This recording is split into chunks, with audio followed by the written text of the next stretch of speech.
Jack Turner had heard every insult a mechanic could possibly endure.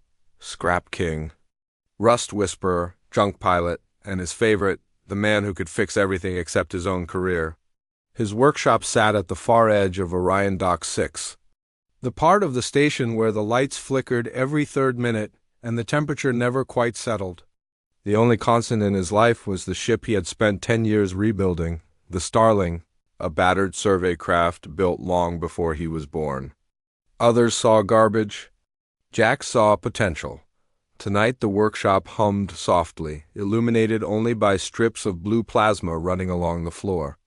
Jack stood on top of the hull, tightening a coil housing with the confidence of a man who had rebuilt this part 300 times. The ship smelled like burnt ozone and machine oil. His favorite perfume. He didn't expect his life to change tonight. He certainly didn't expect her. Rip in the air formed silent at first, then vibrating like a plucked string.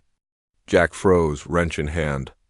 The tier widened, shuddering, until a human silhouette stepped through, stumbling onto the workshop floor. A woman, breathing hard, covered in faint silver. Dust that glittered like broken stars. She looked up at Jack with eyes that seemed far too calm for someone who had just stepped out of a temporal anomaly. "My name is Sarah," she said, brushing stardust from her jacket. "And I need your ship." Jack blinked. "You what?" Sarah glanced at the Starling, her expression tightening with urgency. "There's no time to explain fully. I'm from the future, and this ship is the most important vessel in human history." Jack stared. Most people would panic. He just sighed. "Of course it is," he muttered. "The ship everyone calls worthless junk?" Sarah stepped closer, and for the first time Jack noticed the faint distortion shimmering around her, like she wasn't fully synced with the present timeline. "You rebuilt it exactly the way the logs described," she said. "You kept its original quantum spine. You even reinforced the dark matter channels manually." She looked at him almost in awe. "Jack, you don't understand what you've done?" He hopped down from the hull. "Trust me, I've heard that sentence from creditors, inspectors, and 2 angry customers. It never means something good."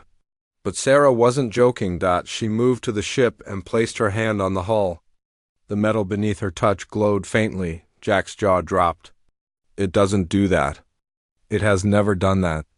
It responds to timeline resonance," she said. "This ship becomes the first vessel to break the chrono wall, humanity's first step into true temporal exploration." Jack laughed nervously. "Lady, this thing barely passes a pressure test." "And yet," Sarah whispered, "in my era, children learn your name in school." That shut him up, before he could ask anything else. Alarms blared across the station. Lights flashed red, and a voice echoed through the workshop. "Temporal signature detected. Time enforcement inbound. All unauthorized anomalies will be neutralized." Sarah swore under her breath. "They followed me." Jack grabbed a plasma torque wrench like it was a weapon. "Who exactly?" "Temporal wardens," she said. "Guardians of timeline purity. They want to stop what you're destined to do." Jack blinked. "Why me?" "Because you're the first human who proved that genius doesn't require a lab, a government program, or a billion-credit budget." Her voice softened. "You built a miracle with your bare hands." The workshop doors trembled, metal groaning. Something heavy slammed into them. Sarah ran toward the Starling. "Jack, the ship can start, but it needs a manual override, someone who knows every system intimately." Jack blinked. "You mean May?" She nodded. "If you come with me, your ship lives. Humanity learns time travel. The galaxy changes forever, and if I don't, history collapses into stagnation," Sarah said. "Humanity becomes prey instead of pioneers." The doors buckled again. A crack appeared, cold, white light seeping through. The sound was wrong, too perfectly sharp, like knives slicing time. Jack ran to the cockpit. The ship powered up in a way it never had before. Systems he'd never been able to fix suddenly sensed. Panels glowed. The engines hummed with a harmonic pitch that sent vibrations through the floor, like the ship was waking up from a long sleep. Sarah climbed in beside him, fingers flying across the temporal matrix controls. Jack muttered, "If this blows up, I'm haunting you." "It won't," she said. "How do you know?" "Because I've seen you pilot it." The workshop doors burst open. 3 wardens stepped through, faceless beings wrapped in luminescent armor, holding temporal disruptors that bent the air around them. "Unauthorized anomaly," the lead warden said. "Stand down?" Sarah yelled. "Jack, punch it." Jack slammed the ignition. The starling screamed an electric, triumphant roar and surged forward. Light twisted around the cockpit.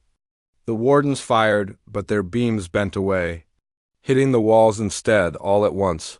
The ship leapt. The workshop vanished. The station vanished. Everything vanished, replaced by a tunnel of collapsing stars. Jack breathed out. "We're alive." "How are we alive?" Sarah smiled. "Because your ship works." He stared at her. "Where are we going now?" "To the moment where everything begins," she said. "To the point when humanity first claims its future?" Jack sat back, stunned. "And what do you need me to do?" Sarah turned to him, expression gentle yet fierce. "Just be exactly who you already are, a human who refuses to let the universe tell him what he can't do." Jack swallowed hard, hands tightening on the controls. The starling surged deeper into the TIM East TREM dot, and for the first time in his life, Jack Turner felt like he wasn't fixing broken dreams. He was creating humanity's destiny.